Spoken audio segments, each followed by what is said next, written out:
Estamos aqui para dar voz ao povo, em defesa dos cidadãos, pela dignidade humana. Todos temos deveres, mas também todos temos direitos. Será que existe justiça? Isto é o povo a falar. Olá, muito boa noite e bem-vindos a mais um Isto é o Povo a Falar. O meu nome é João Nuno Pinto e no próximo dia 9 de junho fomos chamados para voltar às urnas desta feita para eleger aqueles que vão ser os representantes dos portugueses no Parlamento Europeu. Na sequência dessas eleições, que já estavam marcadas, a de 10 de março é que não, foi uma surpresa, nós temos recebido partidos com e sem assento parlamentar para nos falarem um pouco daquelas que são as propostas que levam para a Europa. O nosso convidado de hoje apresenta-se pelas listas da CDU. João Geraldes, muito boa noite, obrigado por estar aqui connosco. Será que os portugueses têm realmente a consciência, até por causa dos números da abstenção nas europeias, de que para bem e para mal muitas das grandes decisões que nos afetam são tomadas na Europa e em Bruxelas? Boa noite, João. Boa noite aos espectadores da Curiacos TV. Essa pergunta não tem uma resposta liminar. Não é fácil responder se os portugueses têm ou não consciência da importância destas eleições. Nós estamos a trabalhar no sentido de que os portugueses tomem consciência da importância destas eleições e da importância que assume, em particular, a presença no Parlamento Europeu de eleitos, homens e mulheres, que efetivamente defendam, junto das instituições europeias, aquilo que são as necessidades e que são os anseios dos portugueses. Porque é um facto aquilo que diz. Hoje, fruto, enfim, dos tratados que foram sendo sucessivamente assinados entre Portugal e as instituições europeias, há muita matéria que é efetivamente decidida, em primeiro lugar, nas instâncias europeias e só depois, enfim, é colocada e é imposta vertida em algumas situações. De alguma forma imposta, à realidade nacional. E, portanto, o que nós dizemos é que é importante que os portugueses tomem consciência de que a representação do país numa instância europeia como o Parlamento Europeu não é uma questão menor. É, pelo contrário, uma questão que hoje assume uma importância particular, exatamente por aquilo que eu disse, porque as instituições europeias precisam que haja influência, que haja capacidade de influência para que as decisões que são tomadas e que, ao abrigo dos tratados que estão em vigor, depois se aplicam ao país, sejam da maior qualidade e da melhor qualidade possível. João, não acha que há aqui alguma responsabilidade do poder político nesta desvalorização que as eleições europeias foram tendo? Porque, honestamente, se olharmos para trás, o investimento que existia neste alertar dos nossos concidadãos para o voto não era tão forte assim. Há uma responsabilidade política geral, do poder político geral, em relação à menor participação dos cidadãos. Não é só nas eleições europeias. Nós temos assistido ao crescimento da abstenção ao nível das eleições em geral. Desde as europeias até às autárquicas, a taxa de abstenção dos portugueses tem crescido. E isto é, manifestamente, uma responsabilidade do poder político e da forma como o poder político é exercido. Porque um poder político que é exercido, afastado daquilo que são os reais problemas e os reais interesses das populações, leva a um alheamento das pessoas, o que é perfeitamente compreensível. E, portanto, é preciso lutar e é preciso trabalhar no sentido de que esse poder político se aproxime das pessoas, que esse poder político responda efetivamente àquilo que são os problemas e que são as necessidades das pessoas, para que as pessoas sintam que a representação, no fundo, o poder político é a representação delas, vale a pena. Porque se as pessoas não sentirem que vale a pena, obviamente não se dão ao trabalho, entre aspas, não é? De ir depositar o seu voto na urna para eleger os seus representantes. Até porque provavelmente nem sequer se sentem representados. Essa é a questão fundamental. Essa é outra. Vamos lá ver, porque este ano até o sistema de voto é diferente, há o voto antecipado e a pessoa pode votar onde estiver. Vamos ver como é que as coisas vão correr. Dentro daquilo que são as propostas apresentadas pela CDU, eu vejo aqui uma palavra: romper com dogmas neoliberais e romper com uma política de direita. Ou seja, olhamos para o Parlamento Europeu e, independentemente da configuração que ele tiver, a CDU acha que há uma deriva neste sentido das políticas europeias? Claramente. Há uma deriva há muitos anos, há uma orientação política muito clara e muito evidente no sentido dessa deriva neoliberal, conservadora, reacionária, eu diria mesmo, reacionária, que aliás não é estranha a mais recente colagem das altas instâncias europeias à ascensão da extrema-direita, que teve agora, há uns dias, o epílogo com as declarações da senhora Van der Leyen, de que estará disponível para abrir a porta a uma negociação com a extrema-direita caso os resultados eleitorais assim o aconselhem. Portanto, esta deriva existe, essa deriva é objetiva, não é fruto de uma circunstância fortuita, é uma opção clara das instâncias europeias, essa deriva para o neoliberalismo, que aliás é isso que explica as imposições que são feitas ao nível da soberania dos Estados, por exemplo, que são feitas ao nível económico, que são feitas ao nível da destruição do tecido económico. Mas onde é que estão os pontos em comum, por exemplo, extrema-direita, neoliberalismo? Porque, por exemplo, eu vejo alguns partidos, até do nosso espectro, a querer o mesmo que a CDU quer relativamente, por exemplo, à nacionalização de algumas empresas que eles consideram emblemáticas para o país. Não, isso não corresponde à realidade. A extrema-direita utiliza uma linguagem que aparentemente benigna e aparentemente, enfim, assertiva, mas o que a extrema-direita representa é precisamente esses valores. O que a extrema-direita representa, e representa historicamente, não é de agora, é exatamente o contrário daquilo que diz. A extrema-direita atua de uma forma populista, de uma forma oportunista e de uma forma, enfim, mentirosa, porque ao falar dessa forma não está a dizer aquilo que pretende fazer, pelo contrário, está a dizer exatamente o contrário daquilo que pretende fazer e tem feito. Não é o problema de afirmação apenas daquilo que se pretende fazer, porque a extrema-direita está no poder em alguns países na União Europeia, e veja-se a Itália, veja-se a Hungria. E agora na Holanda. E agora na Holanda ainda está numa forma ainda incipiente, mas na Itália e na Hungria está de forma consolidada, e as políticas que têm feito são políticas neoliberais.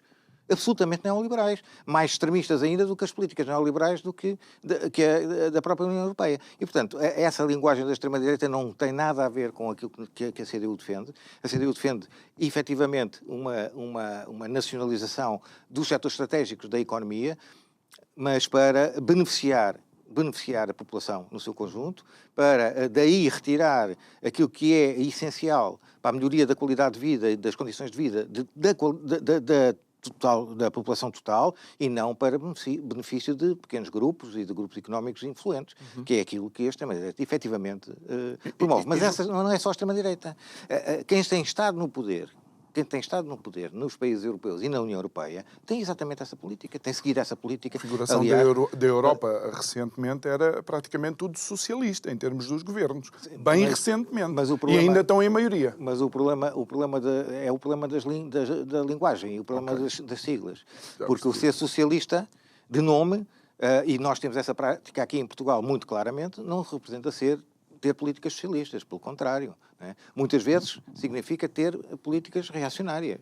Como nós temos essa experiência aqui em Portugal e como temos essa experiência pela Europa fora. Portanto, é uma questão de semântica que é utilizada para enganar as pessoas, não é sério. Bom, João, por exemplo, nesse sentido, o que é que pode ser feito nas instâncias europeias? Porque eu recordo que algumas das privatizações que nós temos em Portugal são impostas até pela própria União Europeia, ou seja, há alguns limites, inclusive limites de intervenção do Estado em determinadas empresas, impostos pela União Europeia. Quanto mais força houver das forças políticas que se opõem a essa política, mais fácil será inverter alterar e inverter Mas aquilo isso que está significa previsto. sair Não necessariamente. Sair de onde? da União Europeia? Não. A saída da União Europeia é uma questão que não está colocada.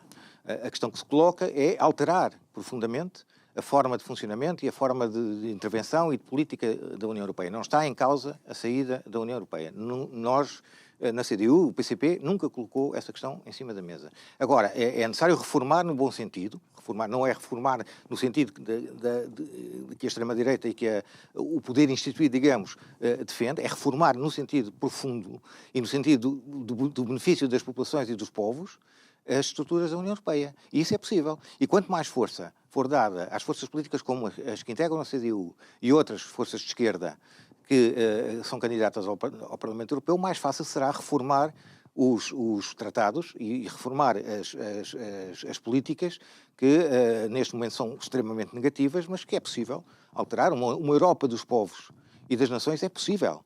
É possível construí-la. Mas não é inelutável. Não achas que aquilo que vemos é uma clara tentativa de homogeneização da Europa? Sim, é. Mas isso é um desafio, João, porque, por exemplo, aí eu vou ter que respeitar, gostando ou não, que os concidadãos europeus da Hungria tenham escolhido o Orbán. Aí vou ter que respeitar que, se calhar, no outubro próximo, os americanos voltem a escolher Trump. Não há aqui uma dificuldade em aceitar as decisões dos outros parceiros? Não é uma questão de respeito. Respeitar, temos que respeitar. As decisões soberanas dos povos são sempre respeitáveis e não podem ser colocadas em causa nesses termos. Agora, o que é necessário, o que é urgente, diria eu, é que sejam criadas condições para que os cidadãos desses países e de outros países, como em Portugal, não optem por políticas que lhes são contrárias. E essas condições é que não são criadas. Essas condições são criadas são exatamente aquelas que estimulam os cidadãos a refugiar-se, digamos. Em propostas mais... Utilizaria o termo refugiar-se em propostas que são populistas, que são fáceis, que entram nos ouvidos das pessoas e que aparentemente trazem soluções concretas para a vida das pessoas, mas que na prática são um embuste. Na prática são a continuação da situação em que as pessoas vivem. Mas não será também que existe algum populismo em alguma esquerda? Ou seja, dá-me a sensação que, por vezes, quando estamos a falar só de política pura, que existe só respostas fáceis e impraticáveis à direita ou à extrema-direita, e na esquerda tudo aquilo que vem de proposta de esquerda é fazível. Não, repare, aquilo que nós propomos, temos a consciência plena de que é fazível. Mas nós respondemos por nós respondemos pela CDU. Nós respondemos pelas propostas que fazemos. E as propostas que nós fazemos são fazíveis. As propostas que nós fazemos são fundadas e são fundamentadas em questões concretas. Na avaliação concreta, na apreciação concreta e na construção de uma resposta concreta àquilo que são os problemas das pessoas. E, portanto, são fazíveis. Agora, se é mais ou menos fácil, obviamente, depende da força que tivermos. Se tivermos mais força, é mais fácil. Se tivermos menos força, é menos fácil. Mas não é isso que nos faz abandonar a nossa forma de olhar as coisas, não é isso que nos faz abandonar a nossa convicção profunda de que as propostas que fazemos são propostas fazíveis e não só isso. São propostas que correspondem, efetivamente, à resposta às necessidades das pessoas. E, portanto, continuaremos, obviamente, a lutar por elas. E isto não tem nada de populismo. Aquilo que nós propomos fundamentado, não é no ar. E, portanto, as pessoas percebem que aquilo que nós temos a propor são coisas que lhes dizem respeito e mais, nós construímos essas propostas com as pessoas. Nós não construímos essas propostas nos nossos gabinetes fechados a sete chaves, como acontece com outras forças políticas. As nossas propostas são construídas no trabalho que é feito pelos eleitos, porque os eleitos no Parlamento Europeu, e nós estamos aqui a falar de Parlamento Europeu, isto é verdade em todos os órgãos, mas em particular no Parlamento Europeu, o trabalho dos eleitos do PCP no Parlamento Europeu não se faz em Bruxelas ou em Estrasburgo. O trabalho essencial dos deputados eleitos pelo PCP faz-se aqui em Portugal. A maior parte do tempo dos deputados eleitos pelo PCP é passado aqui em Portugal, não é passado em Bruxelas. Essa ideia de que se imigra para o Parlamento Europeu com o PCP não existe. Não é? E, portanto, e é nesse trabalho de permanente atenção e proximidade às pessoas em Portugal que é construído aquilo que é um sistema de respostas concretas aos problemas que são identificados nesse contacto. Assim como o nosso programa eleitoral também é construído nessa base. Aqui dois pontos em que falam da soberania nacional e uma delas é extremamente interessante, que é a recuperação da soberania monetária, e vocês apresentam como uma necessidade estrutural para o país. Exatamente. O problema da soberania monetária, que tem a ver com a moeda única, com o euro, é colocada neste ponto.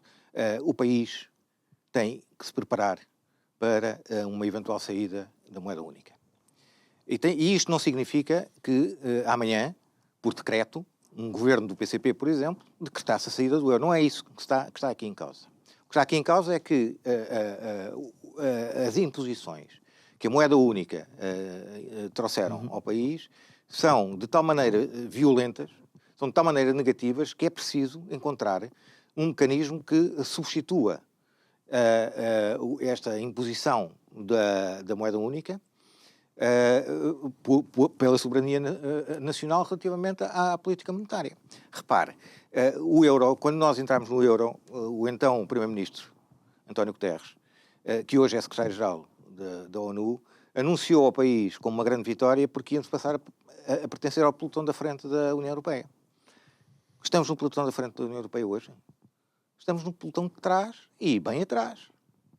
E isto tem muito a ver com o facto de nós não termos uma autonomia relativamente à moeda e à produção de moeda. E dou-lhe outro exemplo. Os portugueses hoje queixam-se, e com muita razão, de um aperto enormíssimo naquilo que diz respeito às taxas de juros. Particularmente às taxas de juros aplicadas à habitação.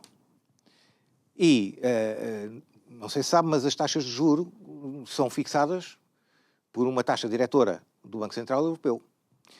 E essa taxa diretora é fixada por uma instituição que não é uma instituição democrática. É uma instituição que não é eleita. Não é sufragada. Nem é escrutinada. Nem sequer pelos poderes instituídos.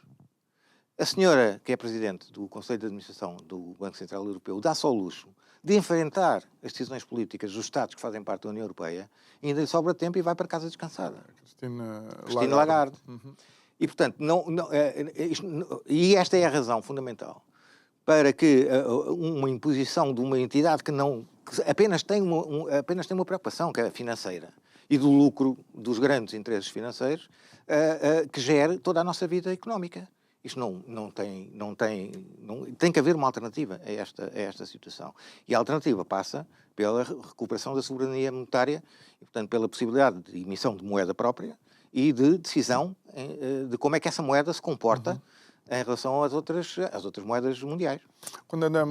Quando se fala em soberania nacional, nos últimos tempos tem-se ouvido da voz de alguns partidos a necessidade de um exército europeu.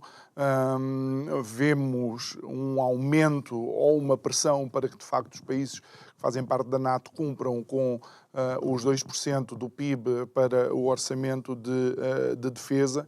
Ainda temos a situação de guerra na Ucrânia. Seria expectável que em 2024 houvesse uma deriva da Europa para uma posição mais belicista? Não, é expectável, não sei se seria, mas é lamentável. É lamentável. Nós, na CDU, temos um princípio que é a defesa intransigente da paz. E a defesa intransigente da paz não se faz com guerra. Faz-se contra a guerra. Não é com armamento, não é com investimento no armamento que se faz a defesa da paz. E o crescimento da despesa com a chamada defesa, mas que não é defesa, é guerra, significa que está a retirar recursos económicos e financeiros a áreas como a saúde, por exemplo, não é? A justiça, a educação, a cultura. Está-se a retirar esses recursos para destruição, para que se matem uns aos outros. Nós não queremos, nem aceitamos, uma lógica em que o que prevalece é a voz das armas, é a voz das balas e o som das balas. Não aceitamos essa lógica. E, portanto, temos muita dificuldade em compreender que, numa situação económica difícil, numa situação em que aquilo que se impõe não é só a económica e social. Aquilo que se impõe é a procura de soluções pacíficas, porque entendemos que todas as questões internacionais devem ser e têm que ser resolvidas pela negociação, têm que ser resolvidas pela via política. E, infelizmente, o que estamos a assistir hoje no mundo é exatamente o contrário. Há uma fogueira, que é ateada por circunstâncias, enfim, não vou aqui a discuti-las, não é? E, em vez de se combater essa fogueira com água, lança-se gasolina para cima. Deixe-me deixar aqui uma pequena provocação. Eu tenho visto e tenho acompanhado nas redes sociais algumas figuras que são recorrentes, não só do PCP, mas também de outros partidos de esquerda.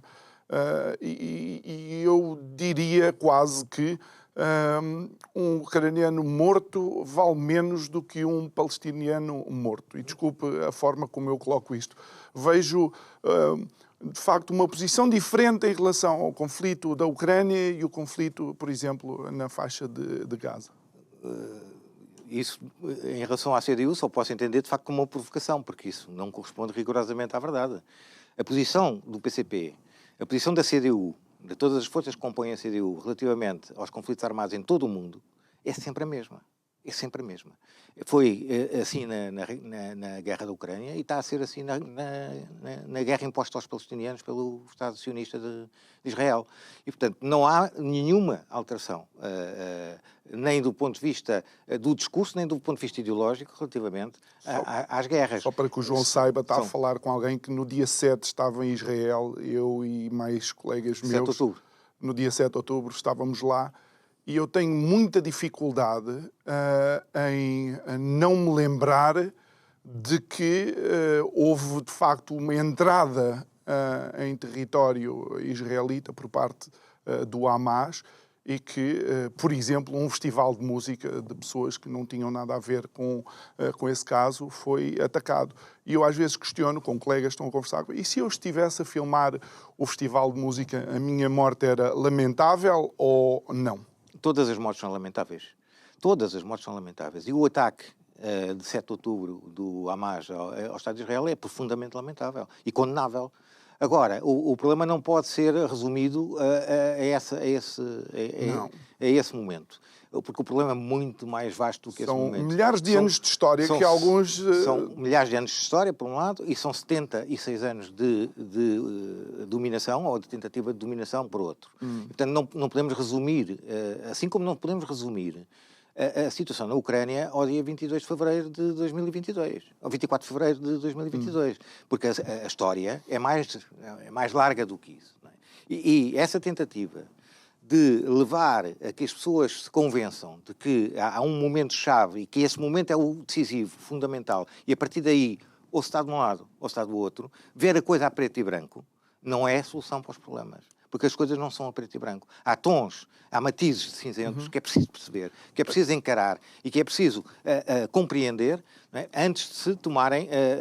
Então, nesse aspecto, acaba por ser interessante esta nova configuração mundial. Nós vemos a ascensão dos BRICS, mas vemos, no entanto, a Europa a tentar retirar a influência da China nas relações comerciais com a Europa, mesmo com empresas que queiram comprar componentes na China. Nós estamos com uma Europa que é, e desculpem a expressão, daltónica, não consegue ver que os outros estão preocupados, ou seja, a Europa está preocupada com só um determinado arco-íris e não está preocupado com a configuração mundial que difere. A Europa é uma realidade muito ampla. Eu preferia falar da União Europeia e das estruturas dirigentes da União Europeia. As estruturas dirigentes da União Europeia não são daltónicas, são imperialistas. São a emanação de um poder imperial, que aliás a Europa é conhecida como enfim, o colonialismo europeu, o colonialismo original europeu. Hoje há outros tipos de colonialismo, mas o original é europeu e, portanto, a Europa tem uma visão egocêntrica de si própria. Europa, eu estou a resvalar na minha própria... Enfim, mas a União Europeia e as instituições europeias têm uma visão... Embora eu discordo do colonialismo europeu, porque já antes nós fazíamos parte de um império, que era o Império Árabe, que se estendeu até à Península Ibérica. Só depois é que nós começámos as nossas descobertas. Mas pronto, mas o Império Árabe, como houve outros impérios, houve o Império Romano, antes do Árabe, houve o Império Otomano, houve vários impérios. O Otomano já é mais recente. Já mais recente. Houve outros impérios, não têm as mesmas características do colonialismo. O colonialismo europeu foi feito... Tem outras, João. Não foi Olha, o Império Otomano, por exemplo, raptava os príncipes. Mas eu não quero que consiga aqui não estamos a história. Eu só não posso deixar que diga uma coisa sem contextualizar também o resto. Mas tem essa visão egocêntrica e imperialista e colonialista, neocolonialista, se quiser, que permanece. Grande parte dos conflitos que levam às fortes migrações a que nós estamos a assistir neste momento, de sul para norte, têm a ver com essa postura neocolonialista e de continuação da exploração desenfreada dos recursos naturais desses países. Intervenção de alguns países, tipo a França e tudo. E da não criação de condições adequadas para que as populações desses países possam encontrar, como é óbvio, qualidade de vida nestes seus países. Mas como é que a Europa tem que ser? Tem que dialogar com os outros, tem que permitir aos outros serem e terem as características que têm? Vamos defender-nos e tentar só relacionar-nos com quem tem exatamente os mesmos princípios do que nós? A União Europeia gostaria de poder ficar a falar sozinha, mas não vai poder. Não vai poder porque a realidade dos povos não é essa. Nós defendemos que os povos devem relacionar-se todos numa base de igualdade e numa base de respeito mútuo, que é essencial, seja qual for a nação, seja qual for o povo. E a Europa não é exceção. E, portanto, a União Europeia muito gostaria, certamente, de poder ficar a falar sozinha, mas não vai conseguir ficar a falar sozinha. Porque há uma realidade que a ultrapassa. E a realidade que a ultrapassa é a realidade dos povos e da luta dos povos. E o que está a acontecer neste momento estamos a assistir a uma tentativa de transição de uma realidade unipolar imposta por uma visão imperialista, em todo o sentido do termo, que teve o polo durante muitos anos nos Estados Unidos da América e hoje já tem um polo, menos marcado, mas ainda muito forte nos Estados Unidos da América, mas com a Europa a União Europeia, a tentar, alcançar algum desse poder, mas está a ser substituída por uma realidade multipolar, em que há vários centros de interesse e há vários centros de relacionamento entre os povos do mundo. E essa realidade não interessa, obviamente, ao imperialismo, porque essa realidade vai colocar em causa os fundamentos do próprio sistema em que nós vivemos. E é essa realidade que estamos a assistir com os BRICS, né? Particularmente com os BRICS, que reúnem países do Norte e do Sul. Não são só países do Sul. Mas, João, e ainda dentro daquilo que tem sido a configuração da União Europeia, e até por João há pouco ter chamado a atenção de países como a Itália e a Hungria... E a Polónia, pode acrescentar a Polónia também. E a Polónia. Uma das coisas que eu vejo no BRICS é países que têm visões, algumas delas realmente antagónicas, mas conseguem sentar-se à mesa para negociar determinadas coisas que são benéficas para os povos de e de outros. Não acha que... A razão para que isso aconteça é que, independentemente das estruturas políticas que esses países têm, a visão que os seus dirigentes têm é de que as relações internacionais têm que se estabelecer pela cooperação e pela amizade, e não pela guerra. Essa é uma diferença fundamental. Porque isso é suscetível de fazer ultrapassar as divergências que existem em termos de regimes políticos concretos. E, portanto, a visão que esses países, que os BRICS têm do entendimento internacional é aquela visão que nós defendemos, que é uma visão de cooperação, de amizade, de paz e de construção mútua no respeito pelos interesses de cada um. E isto é o que está a emergir nestes movimentos e particularmente neste movimento BRICS. E a Europa devia estar disponível para o diálogo e não para o isolacionismo? A Europa vai ter que estar disponível para esse diálogo, em bases sérias, não é nas bases que a União Europeia quer impor. É nas bases que o concerto das nações vier a determinar que são as bases. e não aquelas que a Europa gostaria de impor. A Europa, os Estados Unidos, enfim, as grandes potências ditas ocidentais, aquelas que nós aqui coloca-se uma potências situação que ocidentais. começámos a ouvir recentemente, são determinados países membros a dizer que se nem todos os países cumprirem com determinados princípios, devem-lhes ser cortado ou, pelo menos, reduzido substancialmente os fundos que a União Europeia averba a esses países. Imagina que Portugal desejava ter uma relação mais profícua com a Rússia, a China, só para lançar mesmo aqui o desafio em contramão, e a Europa imediatamente colocava sanções àquilo que são os fundos que envia para cá. Sabe que há uma grande percentagem de chauvinismo em toda esta política da União Europeia. As relações com a Rússia. Portugal tem relações intensíssimas com a Rússia. Ainda há dias o Banco de Portugal publicou um relatório sobre essa matéria. E todos os países da Europa têm relações com a Rússia. Porque é impensável que não haja relações com a Rússia. Portanto, o discurso político muitas vezes, além de ambíguo, é enganador. Porque o problema não se pode colocar nesses termos. Como dizia há pouco, a solução para o problema não é a imposição de sanções. Nós, quando somos crianças, não aprendemos nada se os nossos pais nos baterem. Certo? E, aliás, isso no passado era uma prática e hoje é condenável. É condenável mesmo nos termos da lei. Portanto, uma criança não é educada batendo. Porque é que um povo há de ser educado batendo? Não pode. E, portanto, a solução para os problemas não é impor mais restrições. Já há restrições, impõem-se mais restrições. Não resolve problema nenhum, só agrava. Se nós aplicarmos sanções à Hungria, porque a Hungria desrespeita, o Estado húngaro, o governo húngaro, desrespeita este ou aquele princípio que é comumente aceito na União Europeia, isso só vai levar a que a Hungria acentue ainda mais esse desrespeito. Portanto, não é por aí. Agora, o que é necessário é criar condições para que as estruturas que existem hoje e que são poder na Hungria sejam substituídas por estruturas eleitas pelo povo húngaro, mas que não tenham a mesma visão e que, portanto, não desrespeitem esses princípios. Esse é que é o caminho, mas esse caminho faz-se pela cooperação. Esse caminho faz-se pelo diálogo. Esse caminho não se faz pelas armas.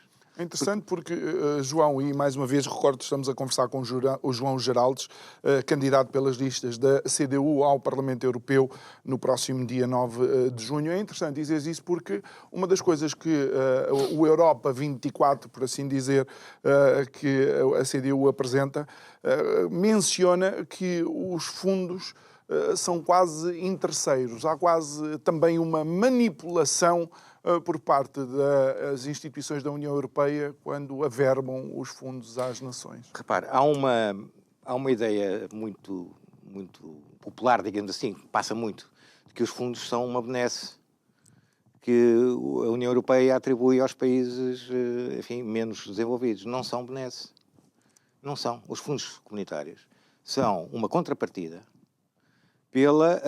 pela exigência que a União Europeia faz no sentido de nós deixarmos de produzir determinados bens. Foi com esse dinheiro que abatemos a frota pesqueira. Foi com esse dinheiro que deixámos os campos do Alentejo ao abandono. Foi com esse dinheiro que desindustrializámos completamente, que fechámos a siderurgia, que fechámos a indústria naval. Enfim, foi com esse dinheiro. Portanto, esse dinheiro não é uma benesse, esse dinheiro é uma contrapartida de uma imposição que nós entendemos que é uma imposição injusta, porque os Estados têm direito, os povos têm direito a ter os seus próprios meios de produção e desenvolver os seus meios de produção livremente e independentemente. Portanto, essa ideia de que os fundos comunitários são uma benesse é um erro, à partida.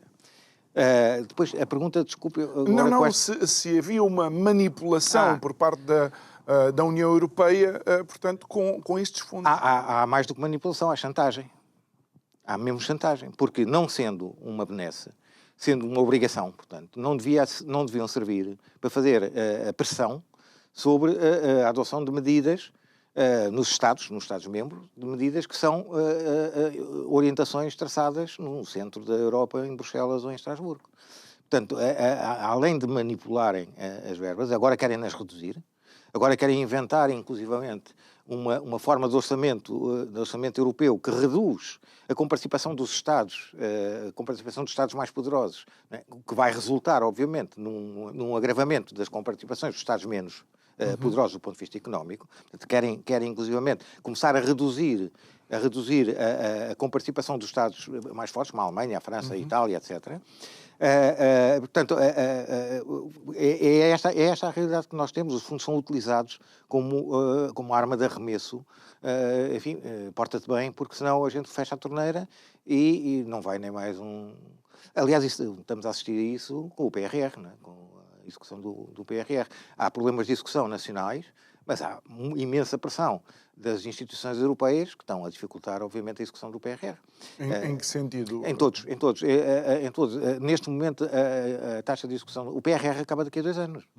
Não tínhamos ilusões. Acaba mesmo. Não há nenhum indício de que as instituições europeias estejam disponíveis para que não seja assim. Aliás, o PRR foi uma situação muito excepcional que teve a ver com a questão da pandemia e, portanto, e a taxa de execução é baixíssima.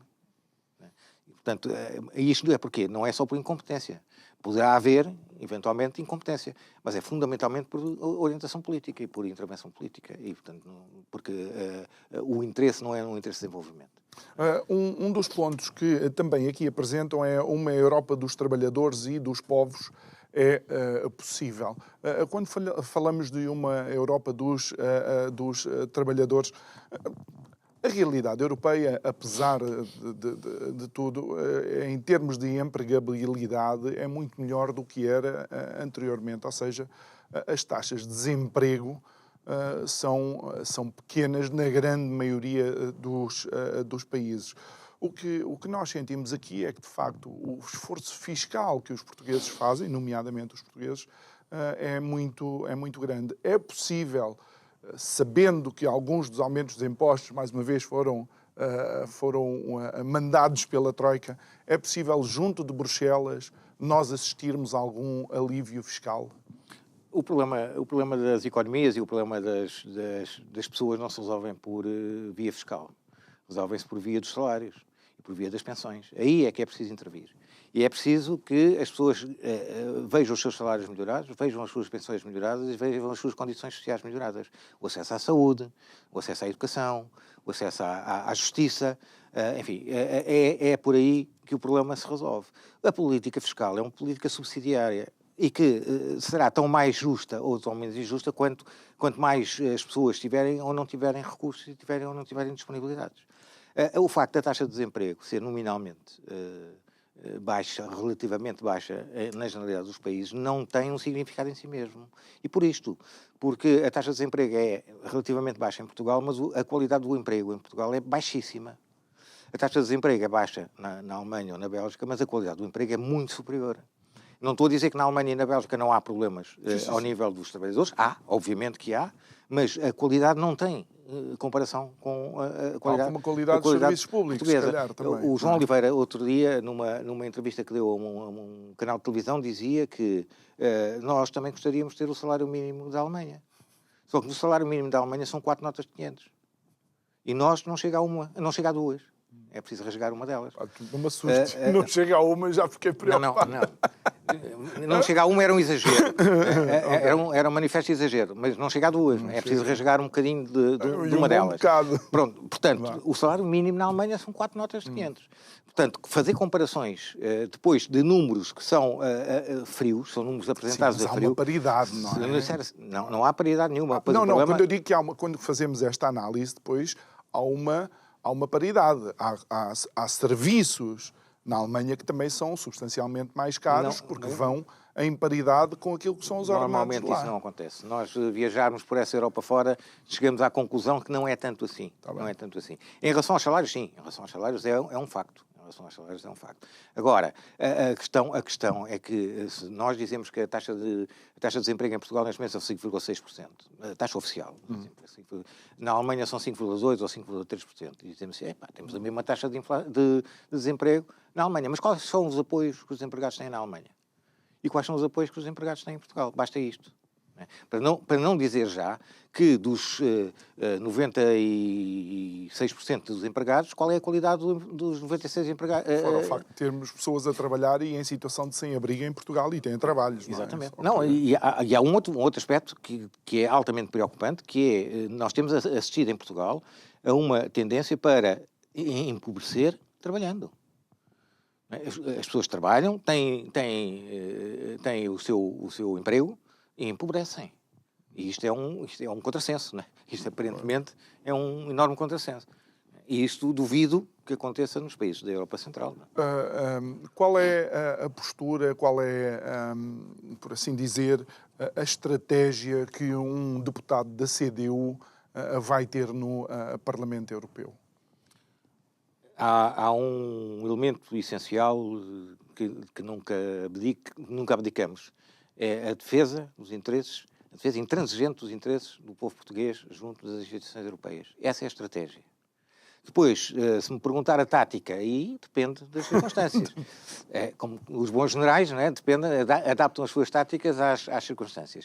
Mas a estratégia é esta. Portanto, é intervir permanentemente no sentido da defesa dos interesses dos portugueses junto das instituições europeias. E digo-lhe uma coisa que temos dito muito.